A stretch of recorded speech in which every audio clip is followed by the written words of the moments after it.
Important to remember that each one has dedicated literally hundreds of hours in pursuit of this very moment. Today is about the accomplishments of our sailors and their completion of the Naval Nuclear Propulsion Training Pipeline. I'd like to take a minute to recognize some special people with us today, though, and that is the families, friends, and shipmates of the sailors. You played a large part in their success, and you have our heartfelt thanks. Please join me in a round of applause for our families, friends, and shipmates.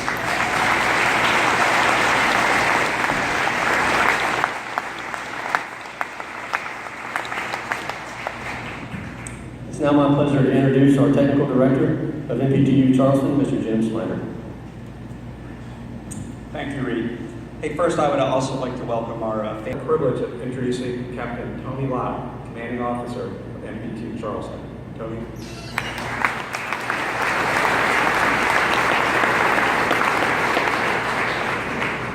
Good morning and welcome. We've got some great weather today. It actually is cool today. Should have been here about 3 weeks ago. It was hot and hot. So thanks for coming out today. Hey, Class 1506 Warriors, congratulations to all of you on a job well done, first and foremost. Today you're closing a chapter in your naval professional career, but it's not even the first chapter yet. Soon you will be reporting to a United States Navy warship to stand alongside your shipmates in defending our nation's interests. For over 240 years, the United States Navy has defended freedom and democracy around the world, and now you have volunteered for this privilege. As you think about that for a minute, let me recognize a couple other groups today, and I'll come back to you. First, I'd like to also welcome the family and friends here today and thank you.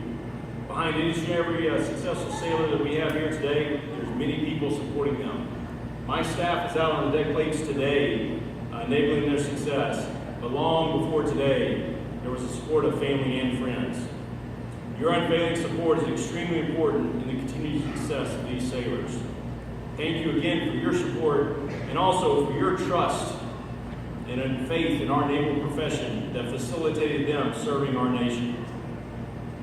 Next, I'd like to thank the staff of the USS Yorktown.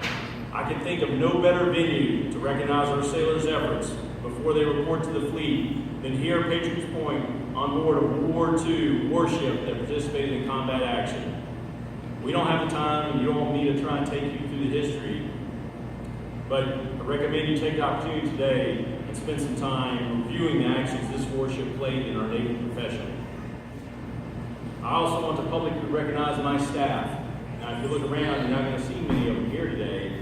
Most of them are actually not here because they're preparing the next classes for their qualifications and their subsequent graduation. Our NPTU sailors and civilians serve in one of the most demanding assignments within the Department of Navy, and I'm proud to serve alongside them every day. Now let's get back to talking about Class 1506. Nuclear power training pipeline is a challenging composition of work. They might have mentioned that sometime along the way to you. Including both Navy Survival School and Special Warfare School, that's Navy SEAL training. You just completed one of the toughest and most arduous training courses in the entire United States Navy and arguably the nation. I'm exceptionally proud of every one of you, and it's my honor to speak to you one last time before you report to the fleet. Now, it's sometimes tough for a commanding officer to look in the mirror and see the past and where we've come from and what we used to do, but it's absolutely inspiring to look out at you and see the future of our Navy.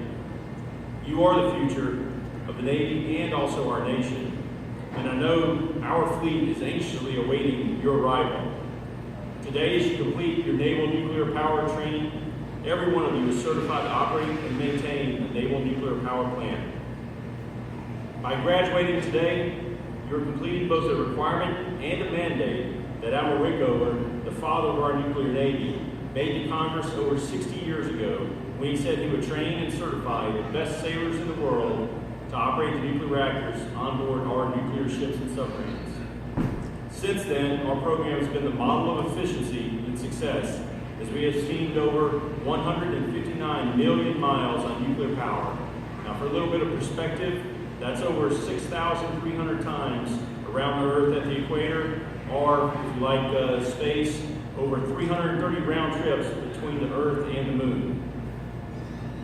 Our Navy has always been busy at every point during my 25 years of service, and that fact is even more true today. Above and below the world's oceans, the United States Navy, the most powerful Navy to ever command the seas, is on watch, supporting every geographic combatant commander in every region of the world. Of our Navy's 171 capital warships, of which 45% are nuclear powered, many are underway this morning conducting missions vital to national security all around the globe. To me, there is no finer vocation in life than to serve as a sailor in our nation's Navy. In the words of President John Kennedy in his address to the United States Naval Academy in 1963, quote, "I can imagine no more rewarding a career, and any man who may ask in this century what he did to make his life worthwhile, I think can respond with a great deal of pride and satisfaction. I served in the United States Navy," end quote. Today, men and women serve alongside one another on board our aircraft carriers and our submarines. And now, all of you have added your service by becoming part of our nuclear Navy. For more than a year, and for some of them, maybe more than a year, they've spent a tremendous amount of time studying and sending qualification watches. You've taken more exams and stood more qualification boards than you probably ever thought possible. The fact is that you are all now Navy engineers, a very proud group of select men and women that dates back to the initial manning of the USS Nautilus in 1952. And yes, while I'm proud of each and every one of you becoming a member of this elite club, I am most proud to call you shipmate and sailor. So my final words today, nothing to do with chemistry or reactor plant characteristics and thermodynamics. Rather, I'm going to say a couple of things, short things, that should embody you as sailors. First, when you depart to take, or when you report to your first warship, or when you're at home, or when you're on liberty, remember that you are a United States Navy sailor and represent the fighting spirit of every sailor that has gone before you.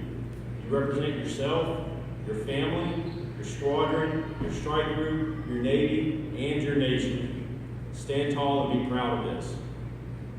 Second, this is a program and a profession founded on truth. The real measure of a sailor is demonstrating strong character, and the truth is inconvenient. The truth will always find its way out, and if hidden, will become that much more inconvenient. So be a sailor of remarkable character at all times. Never let your guard down. No matter how strong the influence of falter may be, always do what is right. You'll never be wrong by being right. Third, be ready for all challenges. The people of our nation expect us to be ready. Never forget that our primary mission is to conduct prompt, sustained combat operations at sea in defense of our nation's interests. We must be ready to do this while operating in some of the world's harshest environments with some of mankind's most advanced technology. You never know when your carrier or your submarine will get the call to action, so be ready today. Fourth, every sailor has a unique story and individual reason for choosing to serve in our profession. But I believe that regardless of those individual reasons, every man and woman who serves also wants and expects and deserves to be part of a winning team, to be part of a successful organization, to be part of something larger than themselves. Every sailor sees opportunities when they enlist or they commission, and every sailor, regardless of background, has a strong desire to do well. Your carriers and submarines will be more successful and more ready with you and the skills you bring to the table from the moment you step aboard that warship. High standards should be your new normal as they come from a legacy of United States Navy professional operations. Anything else is a compromise, so go make a difference. I'll close just by saying congratulations once again. I'm proud of your service, and I look forward to hearing of your accomplishments in our great naval profession. Thank you.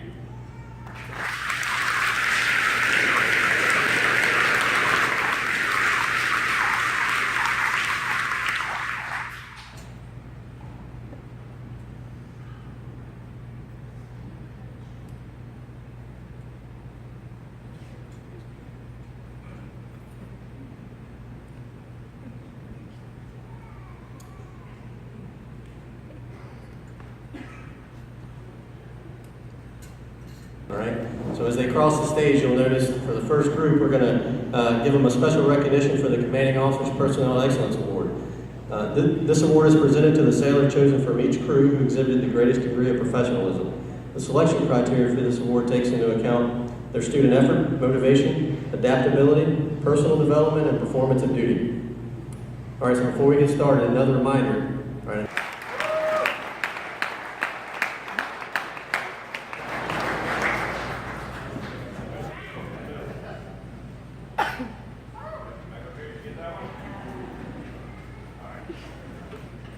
Machinist Major Nuclear Third Class, Austin Wright. Woo! Austin!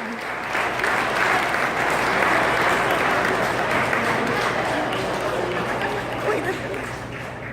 Over there. All right. Let's give a round of applause. Last guy in line.